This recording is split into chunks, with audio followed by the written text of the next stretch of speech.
Kita akan masuk teman-teman sekalian ke bab ke-12 masalah ahli neraka yang paling ringan azabnya.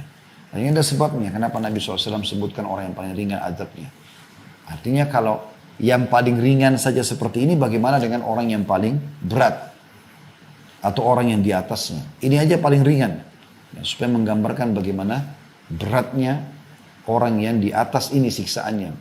Demikian juga pada saat menjelaskan masalah surga, Nabi SAW menjelaskan orang yang paling rendah derajatnya di surga. Sehingga punya gambaran, oh yang paling rendah aja seperti ini. Bagaimana dengan orang yang tertinggi derajatnya atau di atas daripada itu.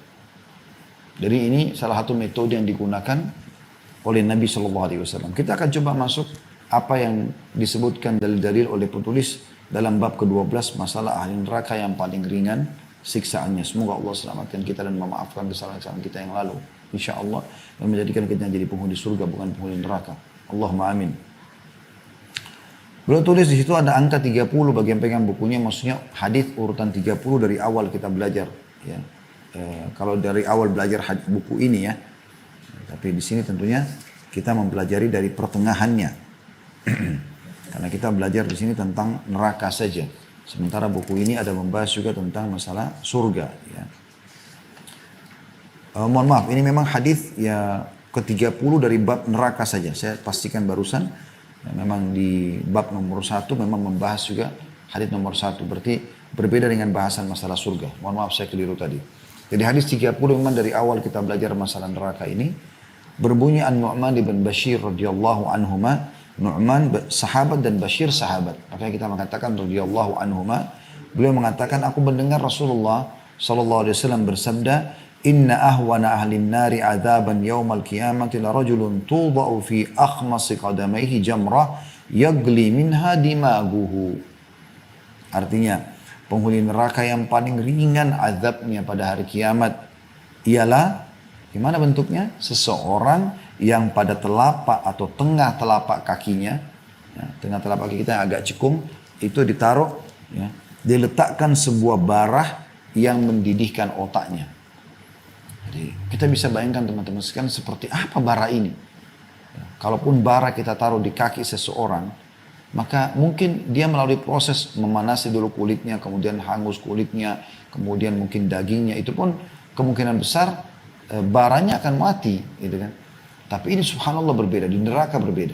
Begitu satu batu bara yang ditaruh di tengah-tengah telapak kaki, spontanitas pada saat itu mendidih otaknya. Jadi ini bentuk siksaan yang luar biasa. Hadis ini, hadis sahih riwayat Bukhari, di jilid 11 halaman 417, dan Muslim jilid 3 halaman 85. Juga hadis selanjutnya, 31, Abu Sa'id al-Khudri radhiyallahu anhu meriwayatkan sabda Rasulullah SAW, "Inna adna an-nari adaban yanta'ilu bina'laini min nari yagli dimaguhu min hararati na'laihi." Ahli neraka yang paling rendah siksanya adalah yang dipakaikan sepasang sandal. Kalau tadi riwayat pertama sebuah batu bara, ya. Kalau ini sandal dipakaikan di kakinya dari api. Sandalnya dari api. Yang membuat otaknya mendidih karena panasnya kedua sandal tersebut. Hadis riwayat Muslim jilid 3 halaman 85. Jadi hadis ini luar biasa sebenarnya, memberikan gambaran kepada kita bagaimana beratnya siksaan tersebut. Saya berharap teman-teman tidak berpikir seperti sebagian orang. Jadi ada dua hal yang saya lihat ini melalaikan. Yang pertama itu mereka tidak mau tahu masalah hadis-hadis seperti ini dan menganggap ini nggak mungkin. Gitu kan. Ini kebodohan. Karena ini pasti terjadi. Ini ancaman Allah Subhanahu wa taala. Sebagaimana kita bisa hidup di muka bumi ini, kita ada di muka bumi ini, kita bisa bernafas, mata kita bisa melihat, kita bisa merasakan nikmat, dan kita bisa merasakan gangguan atau sakit atau siksaan di dunia ini, maka begitu juga di akhirat. Ini satu paket, gak bisa dilepaskan. Hidup dan mati satu paket, laki-laki dan perempuan, anak-anak sama orang dewasa, atau masa muda sama masa tua, sakit dan sehat, kenyang dan lapar, ya. Kemudian surga dan neraka, ini semua satu paket, nggak bisa dilepaskan satu sama yang lain. Makanya Nabi SAW mengingatkan para sahabat dan memberikan keyakinan pada mereka, ini pasti terjadi.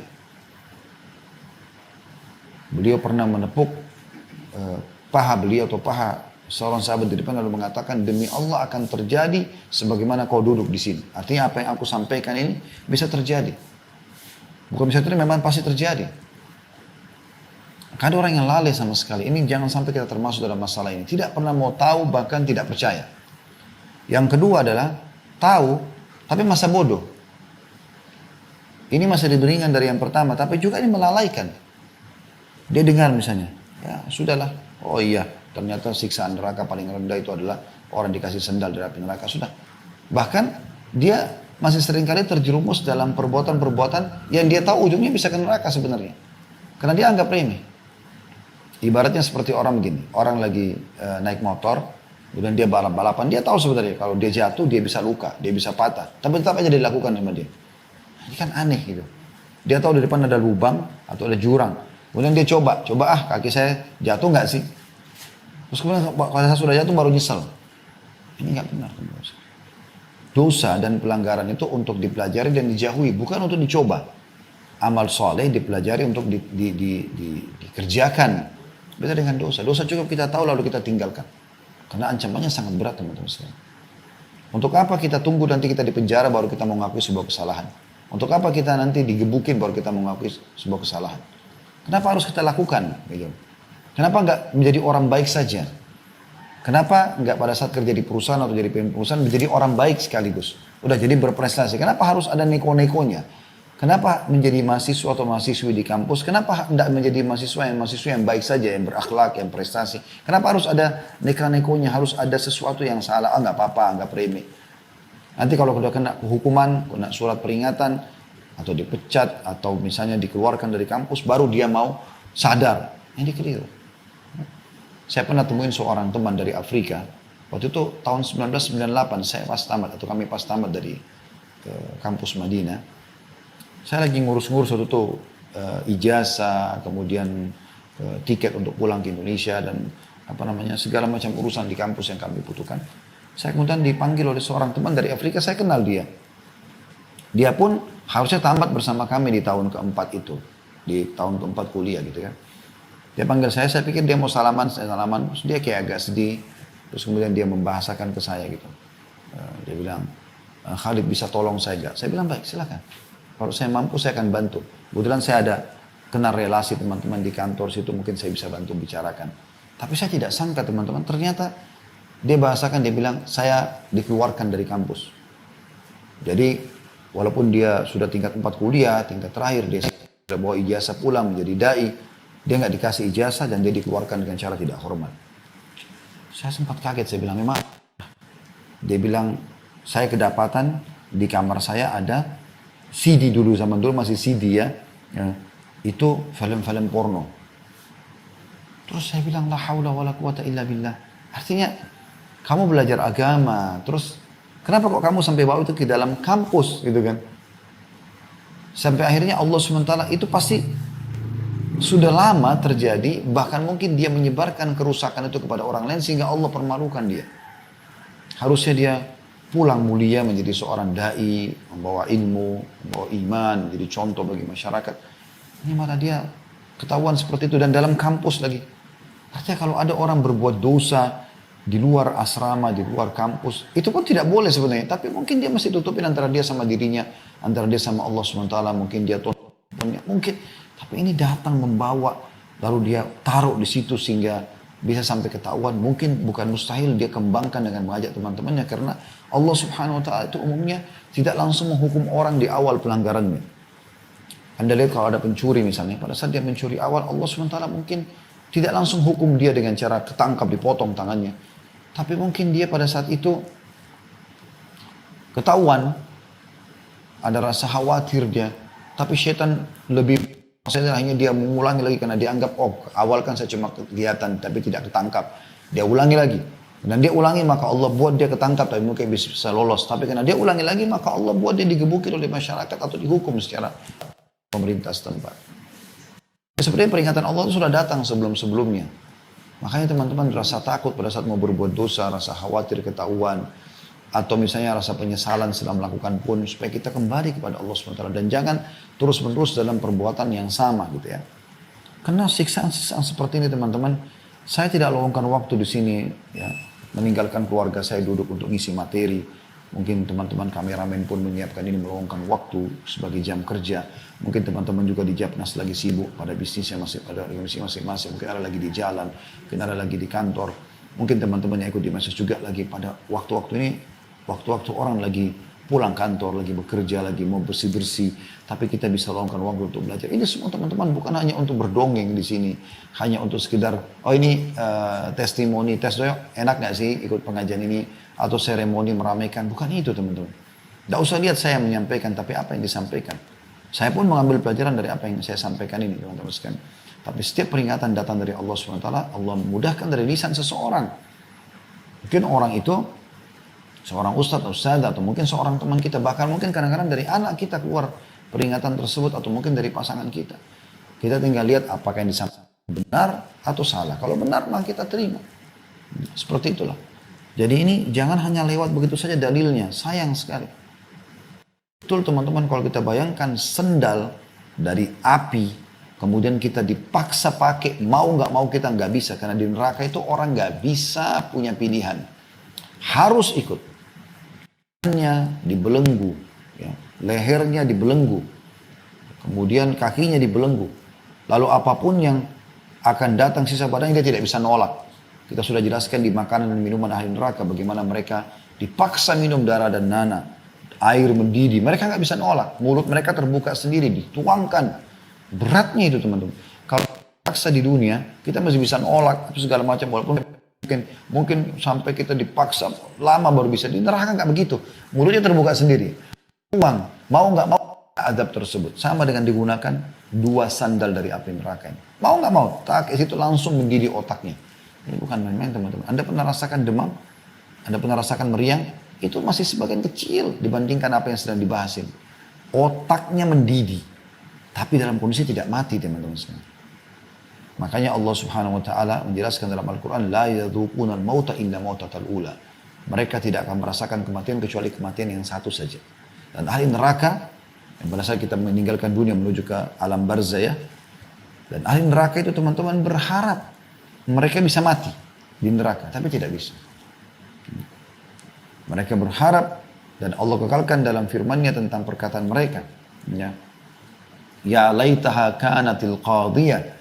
Mereka berharap mati itu yang pertama di dunia sudah cukup, tidak ada pembangkitan lagi. Tapi ternyata nggak seperti itu. Justru kematian pintu yang akan menuju kepada kehidupan abadi. Apakah nikmat di surga, dan semoga kita termasuk insya Allah dalamnya, atau neraka yang abadi bagi orang kafir, musyrik, orang munafik selamanya dalam siksaan. Ini luar biasa. Di penjara saja teman-teman sekalian, penjara dunia, orang masuk dalam penjara, ditahan sama pintu besi, digembok, nama kita disebut-sebut orang, kita duduk di situ susah, jauh dari keluarga, jauh dari anak, jauh dari pekerjaan, jauh dari udara segar, pakaian susah juga, pakaian bekas, kita harus pakai baju tahanan, kemudian kalau cuci baju sendiri, makan juga pas-pasan, dapat ya ada apa dihidangkan harus kita makan. Ini semua kenapa? Kenapa membuat pelanggaran kan? Hanya masuk semua itu. Itu saya begitu. Di akhirat lebih berat daripada itu loh teman-teman sekalian. Kalau dunia saja Anda harus engah, cerdas. Oh penjara nggak enak loh. Supaya jangan masuk ke sana dan jangan buat perbuatan yang bisa mengarah ke sana. Selesai.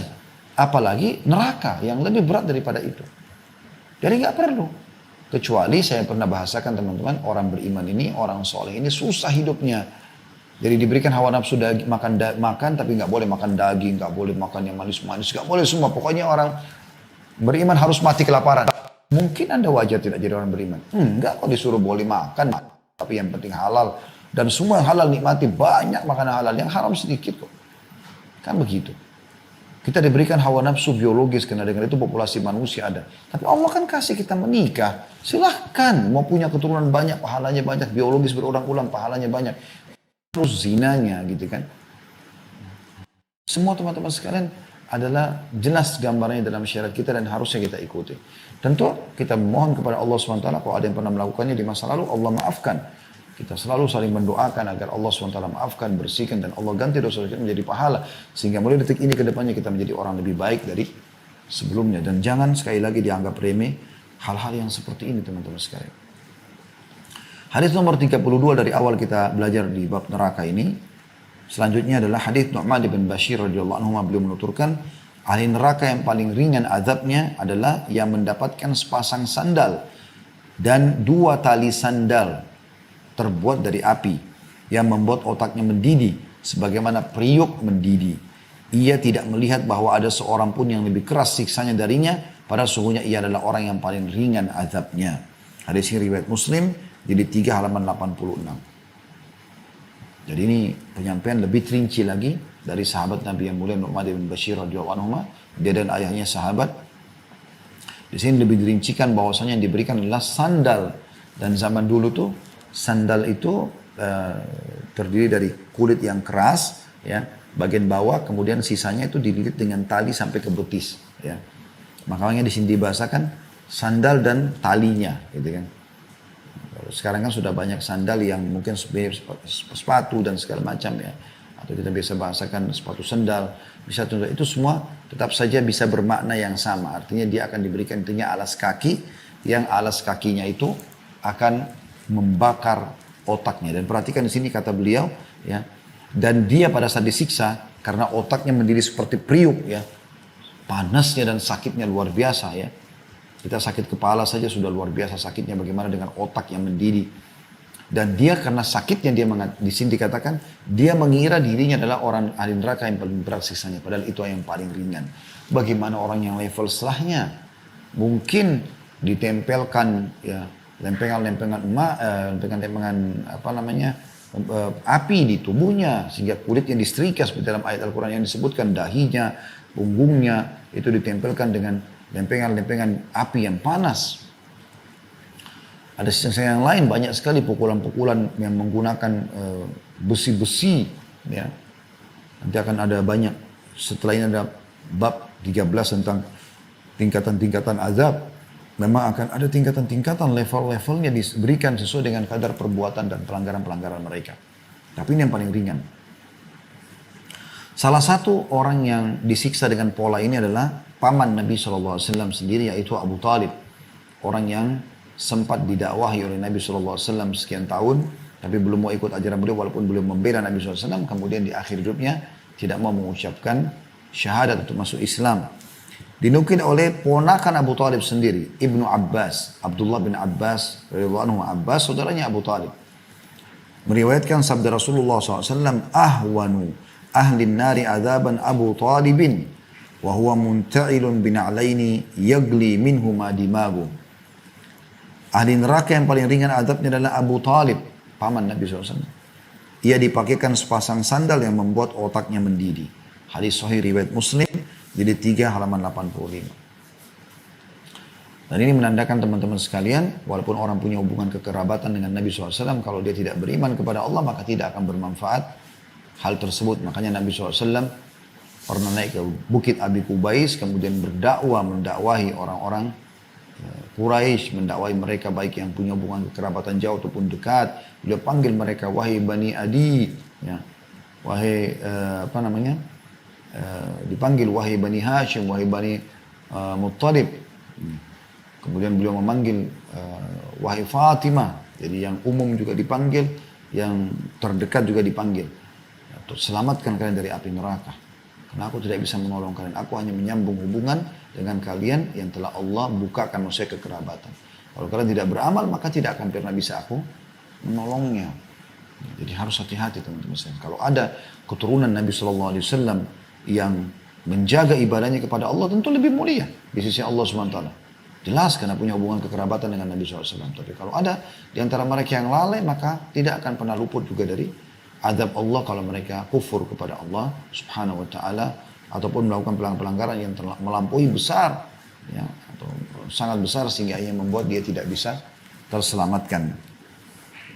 Kita lanjutkan dengan bab ke-13, masalah tingkatan-tingkatan azab. Seperti apa sih Allah SWT menggambarkan tentang adanya beberapa tingkatan siksaan.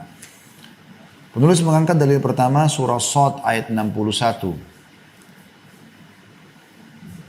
Yang berbunyi, a'udzubillahi minasyaitonirrajim, qalu rabbana man qaddama lana hadza fajidhu 'adzaban dhifan fin nar. Mereka berkata lagi, ya Rob kami, barang siapa yang menjerumuskan kami ke dalam azab ini, maka tambahkanlah azab kepadanya dengan berlipat ganda di dalam neraka. Ya. Jadi di sini bagaimana Allah Subhanahu wa taala menggambarkan akan ada orang-orang yang masuk neraka, kemudian mereka merasa ada dulu yang menyebabkan mereka sesat, yang mengajak mereka ke diskotik, ke bar, ke pelanggaran-pelanggaran agama, transaksi ribawi, manipulasi data, segala macam, menggibah, memfitnah orang lain. Dia durhaka sama orang tua lah, apalah segala macam pelanggaran agama yang dilakukan. Maka ada yang mengajak mereka minta agar azab Allah lipat gandakan kepada orang-orang yang mengajak mereka itu. Nah, ini menandakan berarti akan ada level-level perbedaan ya. Lebih dijelaskan dalam hadis Nabi SAW.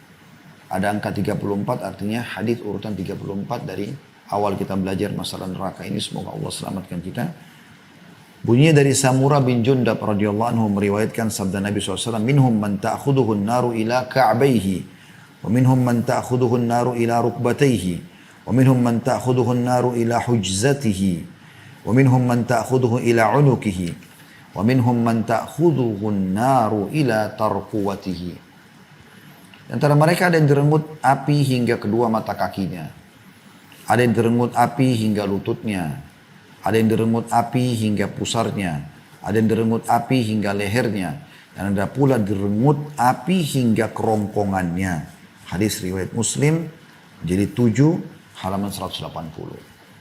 Dan ini hadis yang diangkat oleh beliau sebuah hadis yang menjelaskan tentang adanya tingkatan-tingkatan siksaan tergantung kadar pelanggaran dia. Ada yang cuma sampai mata kakinya, tapi itu pun sudah sakit karena terbakar dan membuat dirinya semua kena siksaan. Ada yang lebih tinggi daripada itu sampai ke lututnya, ada yang sampai ke kerongkongannya ya. Ini pusarnya, ada yang sampai kerongkongannya lebih tinggi lagi, makanya lebih tersiksa. Wa na'udzubillah. Intinya teman-teman, siksaan yang paling ringan pun sudah sangat berat buat kita, apalagi kalau sampai siksaannya sampai ke seluruh tubuh. Dan ingat ya, di neraka nggak ada kematian. Sehingga seseorang disiksa merasakan sakitnya siksaan tersebut sementara disiksa. Dan setelah itu Allah utuhkan lagi. Proses pengutuhan ini pun ada siksaannya. Jadi nggak ada berarti, oh dia hangus nih. Kemudian Allah utuhkan lagi berarti dia sempat istirahat sejenak. Nggak ada istirahatnya. Pengembalian pengutuhan kulit pun, daging pun yang sudah hangus. Itu juga tetap melalui proses sakitnya proses tersebut. Kemudian pasal ke-14 masalah bagaimana dahsyatnya neraka. Ini semua masih berhubungan satu sama yang lain ya. Seperti apa sih dahsyatnya neraka itu? Sehingga kita harus lebih hati-hati dengan dia. Ya. Yang betul-betul berlindung dari api neraka. Judulnya ke pasal atau bab ke-14 ini, sekali celupan di neraka melupakan segala kenikmatan dunia. Semua yang pernah Anda rasakan di dunia, makanan enak, minuman enak, pakaian, biologis, apalah semua kenikmatan udara yang sejuk, semuanya itu. Walaupun sudah puluhan tahun Anda rasakan akan hilang hanya dengan sekali celupan di neraka lalu dikeluarkan. Begitu dahsyatnya siksaan di neraka. Bagaimana dengan orang yang dihukum sehari, sebulan, setahun, 100 tahun, 1000 tahun. Bagaimana dengan orang-orang kafir, munafik, musyrik yang kekal di dalamnya? Wa na'udzubillah. Allah berfirman dalam surah Al-Anbiya ayat 46. A'udzu billahi minasyaitonir rajim. Ini yang beliau massathum nafkhatun min adabi rabbika la yaqulunna ya wailana inna kunna zalimin. Dan sungguhnya jika mereka ditimpa sedikit saja dari adab Rabbmu, pastilah mereka akan berkata, aduhai celakalah kami, bahwasanya kami adalah orang-orang yang menganiaya diri sendiri. Jadi ini sedikit saja Allah kasih sudah cukup. Mirip seperti ini kalau di dunia. Ada orang 1 tahun nih, 365 hari sehat, nggak ada gangguan apa-apa. Pas hari-hari pertama tahun kedua, atau tahun depannya, Allah uji dia dengan demam. Sepekan misalnya, atau meriang, atau sakit kepala, atau sakit gigi, atau keselio. Bagaimana kira-kira perasaan dia? Itu sudah nggak nyaman. Padahal itu baru sedikit Allah kasih. Baru keselio saja, baru sakit gigi saja, baru sakit kepala saja. Baru jatuh kebentur saja. Bagaimana teman-teman kalau orang diberikan siksaan di kuburan yang kata Nabi SAW Kalau orang kafir, maka Allah utus kepadanya malaikat yang tidak punya pendengaran dan penglihatan yang membawa sebuah besi yang kalau seluruh jin dan manusia bersatu untuk membalikkan besi itu mereka tidak akan sanggup. Yang akan dipukulkan kepada si mayit ini, ya. Kemudian hancur lebur dia dan pukulan tersebut didengarkan oleh seluruh makhluk Allah kecuali jin dan manusia. Riwayat lain, kalau mereka mendengarkan pukulan tersebut mereka akan meninggal seketika. Saking dahsyatnya pukulan itu. Nah, itu bukan cuma sekali, diutuhkan lagi, dipukul lagi. Hancur, diutuhkan lagi, dipukul lagi, sampai hari kebangkitan. Kalau Anda 1000 tahun dalam kuburan, bukankah sekarang ada orang yang sampai 1000 tahun di kuburan, ada yang sudah 2000 tahun, sekian tahun meninggal dunia. Bagaimana mereka? Terus siksanya luar biasa. Ya. Hadis yang menjelaskan masalah ayat ini, surah Al-Anbiya ayat 46, adalah hadis 35 dari awal kita belajar.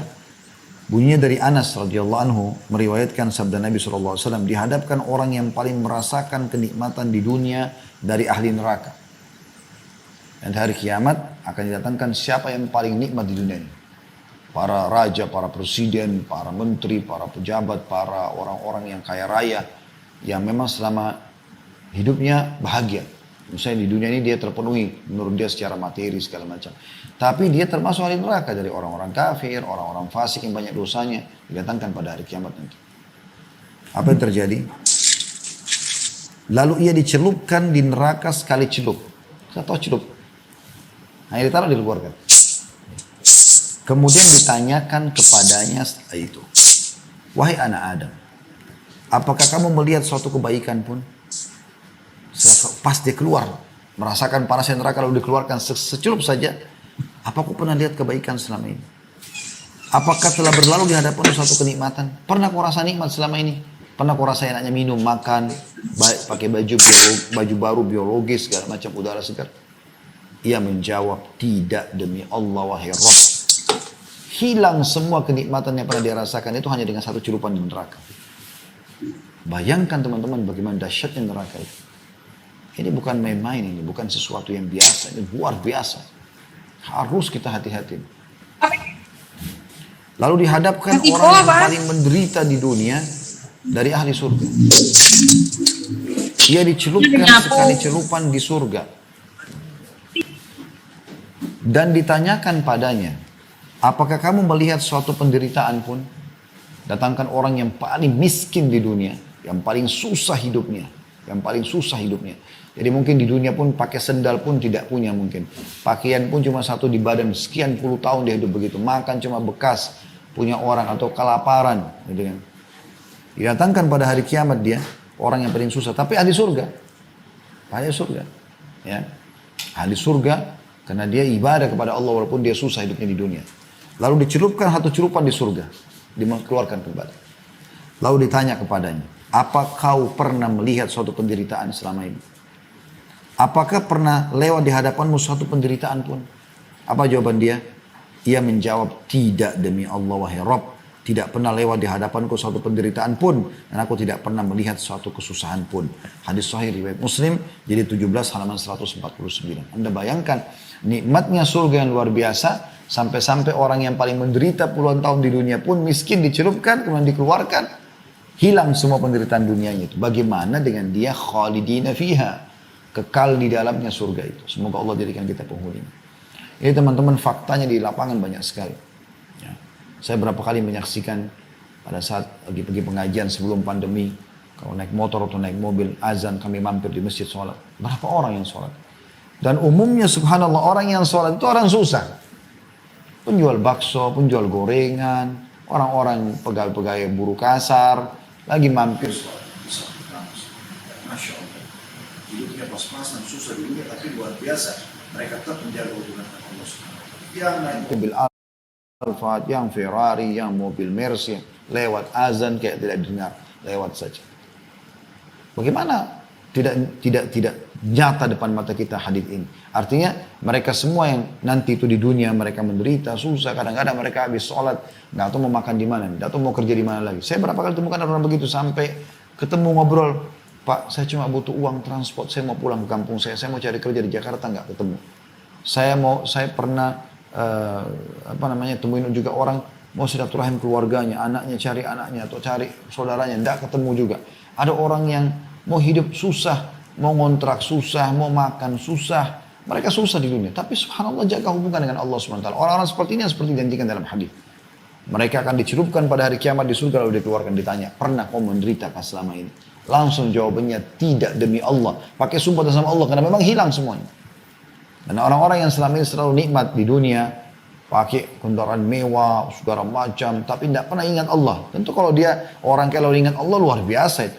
Allah SWT sudah berikan dia puncak nikmatnya. Ya, teman-teman di Japnas ini sudah Allah bukain jaringan bisnisnya dan segala macam. Ya, Anda sudah punya mobil mewah, sudah punya rumah bagus. Jangan haramkan diri dari sholat di masjid dekat rumah. Bangun masjid di komplek Anda. Sholat, bangun masjid. Ajak orang lain beribadah. Bagi-bagi Al-Quran. Sedekah kepada orang-orang miskin. Bagi pakaian. Sekarang lagi banyak banjir, longsor. Bantu mereka.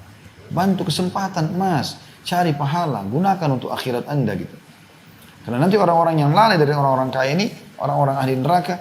Didatangkan hari kiamat. Oh, di sini dikatakan orang yang paling besar nikmatnya. Dari lahir udah di istana. Udah di rumah besar. Dari lahir sudah pakai mobil gitu kan. Ada orang lahir mungkin masih miskin orang tua, nanti dia jadi kaya. Ada orang enggak, dari lahir dia sudah kaya. Sini orang yang terbesar nikmatnya di dunia. Jalan di atas karpet, anak-anak raja, anak-anak orang-orang yang terkenal, orang kaya. Perusahaan orang tuanya banyak, warisan banyak. Makan apa saja langsung tinggal minta. Semuanya dia tahu nama-nama kota, desa-desa di dunia ini karena pernah didatangin. Semua jenis pesawat pernah dinaikin. Semua fasilitas pernah dicoba. Semua pakainya bermerek. Tapi ahli neraka. Dicelupkan satu neraka, satu cobaan neraka dikeluarin. Pernah kau rasakan nikmat Dia jawab, tidak demi Allah. Hilang semua itu hanya dengan satu cobaan. Bagaimana dengan dia ditaruh disiksa dan setiap siksaannya sakit lalu diutuhkan terus. Apalagi kalau kafir, munafik dan musyrik, khalidina fiha, kekal selama. Orang muslim yang saja suatu mukminin, ya, orang mukmin yang masih punya dosa yang masih dibersihkan dulu di neraka itu sudah tersiksa, apalagi orang-orang yang kafir yang abadi.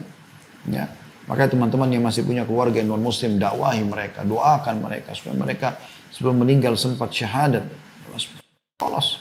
Ya, kita tutup teman-teman. Ini insya Allah kita buka pertanyaan tentang bab ke-15 ya, yaitu tangisan dan jeritan ahli neraka. Jadi mereka ini juga menangis teman-teman sekalian. Mereka menjerit ya. Mereka kesakitan. Dan karena di buku kita ini tidak disebutkan, tidak ditulis ayat Al-Qur'annya, kita akan coba buka di surah Fatir ayat 36 sampai 37. A'udzubillahi minasyaitonirrajim, bunyinya, "Walladzina kafaru lahum naru jahannam la yuqda 'alaihim fayamutu wa la yukhaffafu 'anhum min 'adzabiha. Kadzalika najzi kulla kafur." Tolong teman-teman buka aplikasi Al-Qur'annya, ikutin, tadabburi ayat ini. Perhatikan apa firman Allah turun dari 1400 tahun yang lalu dan akan kekal ditelawakan orang beriman dan pasti benar sampai hari kiamat nanti. Allah berfirman surah Fatir, surah nomor 35 ayat 36. Terjemahannya, dan orang-orang kafir bagi mereka neraka jahanam, mereka tidak dibinasakan sehingga mereka mati dan tidak pula diringankan dari mereka azabnya. Jadi mereka tidak akan pernah mati selamanya dalam siksaan tersebut. Tidak kenal waktu. Kalau kita di dunia, waktu dunia, pagi, siang, sore, malam, semua siksaan. Semuanya azab. Tidak akan pernah dia lihat nikmat sedikit pun. Wa na'udzubillah. Jadi mereka tidak binasa, karena orang mati kan kalau orang digebukin, sakit. Pada saat dia mati, orang sudah tinggalkan, karena orang tahu tidak akan rasa sakit. Tapi ini nggak ada. Dan tidak akan pernah diringankan dari mereka azabnya, walaupun sesaat aja enggak, sedetik aja enggak, siksa terus. Demikianlah kami membalas setiap orang yang sangat kafir. Sampai padanya ayat-ayat Al-Quran, didakwai tentang Islam, malah ikut-ikutan menyerang Islam, membenci kaum muslimin. La haula wa la quwata illa billah. Perhatikan ayat 37-nya apa yang Allah katakan. Mereka menyesal, mereka akan nangis-nangis. Dan tangisan ini bukan tangisan biasa teman-teman. Anda pernah lihat orang yang nangis terisak-isak? Sehingga mereka itu kayak orang yang, kayak kita sendiri prihatin ke dia. Ini lebih dahsyat daripada itu.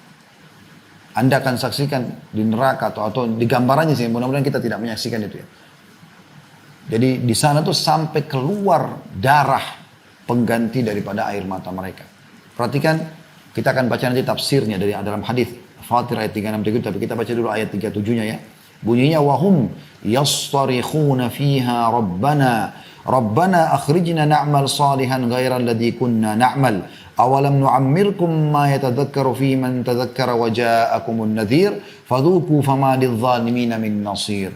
Dan mereka berteriak-teriak di neraka itu sambil mereka berkata, ya Tuhan kami, Allah sudah kasih bocorannya teman-teman sekali. Anda dengar dengan telinga Anda pada kesempatan ini. Anda bisa renungi dengan hati Anda dan hati-hati.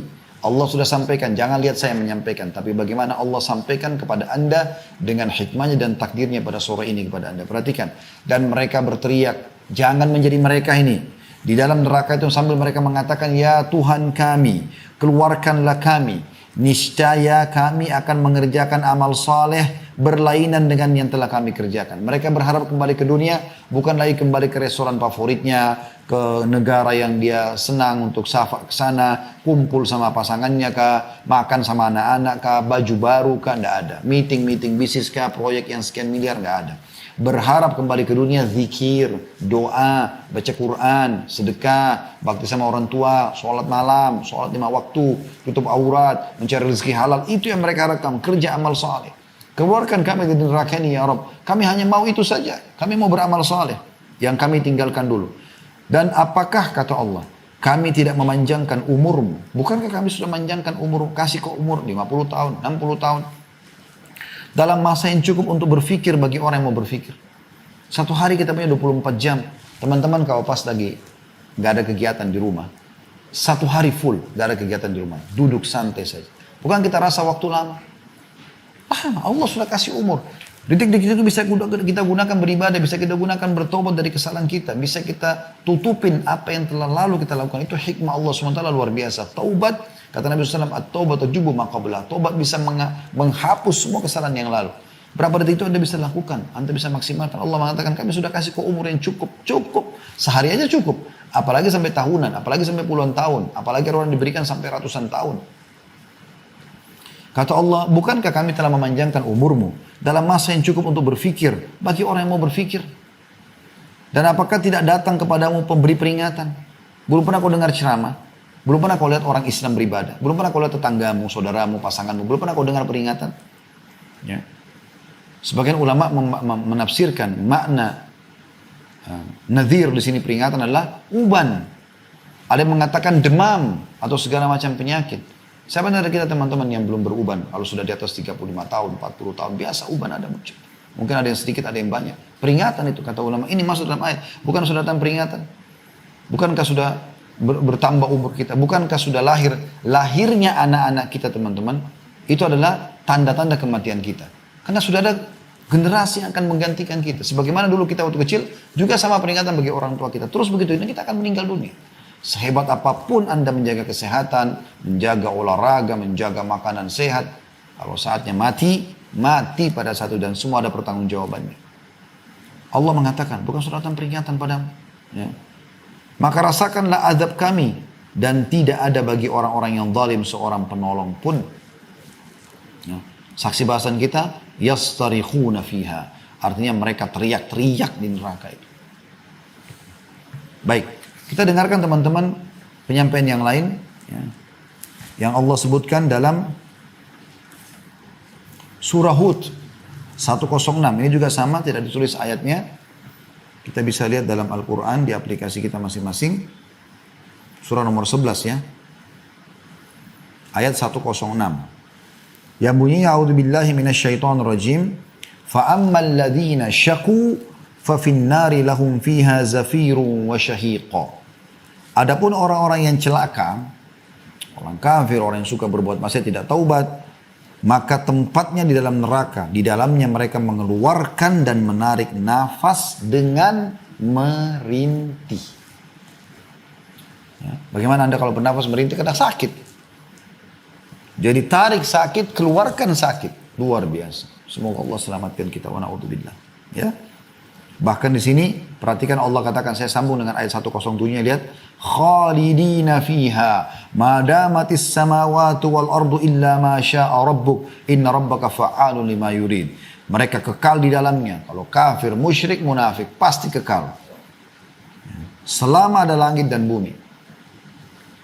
Kecuali jika Tuhanmu menghendaki yang lain. Kalau Allah mau selamatkan, maksudnya di sini adalah orang-orang beriman, orang-orang yang beriman tapi masih punya dosa, Allah keluarkan.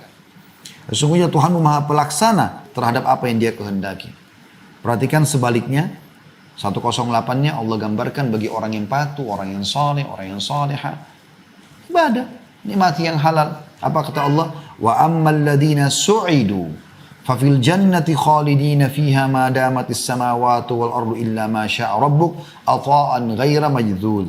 Adapun orang-orang yang berbahagia, orang beriman, maka tempatnya di dalam surga, mereka kekal di dalamnya selama ada langit dan bumi, kecuali jika Tuhan menghendaki yang lain sebagai karunia yang tiada putus-putusnya.